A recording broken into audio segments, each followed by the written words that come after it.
Hi friends, welcome back. ಇವಾಗ mango ಬಾರ್ಡರ್ನಲ್ಲಿ collection ತಂದಿದ್ದೀನಿ. ನೋಡ್ತಾ ಇರೋದು ಇದು ಬಂದು ಮೆರೂನ್ ಮತ್ತು ಕೋಕೋ ಕಲರ್ ವೈನ್ ಎಲ್ಲ ಮಿಕ್ಸ್ ಆಗಿರೋ ಥರ ಡಿಫ್ರೆಂಟ್ ಆಗಿದೆ ಕಲರು.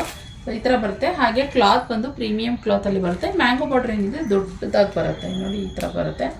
ಸೊ ಮಸ್ತಿದೆ. ಕ್ವಾಲಿಟಿನೂ ಅಷ್ಟೇ ತುಂಬ ಸಾಫ್ಟ್ ಮೆಟೀರಿಯಲ್ಲು ನೋಡಿ, ಸುಕ್ಕಾಗಲ್ಲ ಆ ಥರ, ಈ ಥರ ಇದೆ. ಸೊ ಇದಕ್ಕೆ ಏನಪ್ಪ ಅಂತಂದರೆ ವಿತ್ ಬ್ಲೌಸ್ ಬಂದು ವೈಟ್ ಕಲರ್ ವಿತ್ ಬ್ಲೌಸ್ ಬಂದಿರುವಂಥದ್ದು. ಬೇಗ ನಿಮಗೆ ಯಾರಿಗೆ ಬೇಕು ಈ ಕಲರ್ನಲ್ಲಿ ಬುಕ್ಕಿಂಗ್ ಮಾಡ್ಕೊಳ್ಳಿ. ಇವಾಗ ಒಂದು 20 ಪೀಸಸ್ ಅವೈಲಬಲ್ ಇದೆ.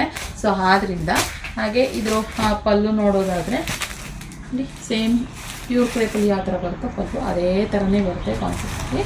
ಹಾಗೆ ಸೆಲ್ಫು ಬ್ಲೌಸ್ ಬರುತ್ತೆ. ನೀವು ಆ ವೈಟ್ ಬ್ಲೌಸ್ ಆದರೂ ಸ್ಟಿಚ್ ಮಾಡಿಸ್ಕೋಬೋದು, ಇಲ್ಲ ಅಂತ ಅಂದರೆ ನೀವು ಇದರಲ್ಲಿ ರನ್ನಿಂಗ್ ಬ್ಲೌಸ್ ಬಂದಿರುತ್ತೆ, ಇದರಲ್ಲೇ ಸ್ಟಿಚ್ ಮಾಡಿಸ್ಕೊಂಡು ಕೂಡ ಹಾಕೋಬೋದು. ತುಂಬ ಚೆನ್ನಾಗಿದೆ, ಮಿಸ್ ಮಾಡ್ಕೊಬೇಡಿ. ಓಕೆನಾ? ಓಪನ್ ಮಾಡಿ ತೋರಿಸ್ತೀನಿ ಯಾವ ರೀತಿ ಬರುತ್ತೆ ನೋಡಿ. ಕ್ಲಾತ್ ಸಾಫ್ಟ್ ಮೆಟೀರಿಯಲ್ ಇರುವಂಥದ್ದು. ಫೀಲ್ ಮಾಡಿದ್ರೆ ನಿಮ್ಗೆ ಗೊತ್ತಾಗ್ಬಿಡುತ್ತೆ. ಟ್ರಾನ್ಸ್ಪರೆಂಟ್ ಬರೋದಿಲ್ಲ ನೋಡಿ. ನಾನು ಒಂದು ಎಳೆನಲ್ಲಿ ತೋರಿಸ್ತೇನೆ, ಟ್ರಾನ್ಸ್ಪರೆಂಟ್ ಇಲ್ಲ. ಕೆಲವೊಂದು ಸರಿ ಇದರಲ್ಲಿ ಸೆಮಿನೂ ಬರುತ್ತೆ, ಮೀಡಿಯಮು ಬರುತ್ತೆ, ಪ್ರೀಮಿಯಂ ಕ್ಲಾತು ಬರುತ್ತೆ. ನಾನು ಪ್ರತಿಯೊಂದು ಸರಿನೂ ಹೇಳ್ತಿದ್ದೀನಿ 3 ಥರ ಕ್ವಾಲಿಟಿ ಬರುತ್ತೆ ಅಂತ. ಸೊ ಇದು ಕಡಿಮೆ ಪ್ರೈಸ್ನಲ್ಲೂ ಬರುತ್ತೆ, ಅದೆಲ್ಲ ಟ್ರಾನ್ಸ್ಪರೆಂಟ್ ಇರುತ್ತೆ ಮತ್ತು ಸುಕ್ಕಾದಂಗೆ ಕಾಣಿಸುತ್ತೆ. ಸೊ ಇದು ಹಾಗಲ್ಲ, ನೀವು ಹೆಂಗೆ ಹೇಳ್ತೀರಾ ಹಂಗೆ ಕೇಳುತ್ತೆ, ನೀಟಾಗಿ ಸೆರಿಗೆಲ್ಲ ಕುತ್ಕೊಳ್ಳುತ್ತೆ. ಆದ್ದರಿಂದ ಸೊ ಬೇಕಂತಂದರೆ ಬುಕ್ಕಿಂಗ್ ಮಾಡಿಕೊಡ್ರಿ. ಓಕೆ, ಒಂದು 20 ಪೀಸಸ್ ಅವೈಲಬಲ್ ಇದೆ. ಈ ಕಲೆಕ್ಷನ್ ಇಷ್ಟ ಆದರೆ ಲೈಕ್ ಮಾಡಿ. Thank you.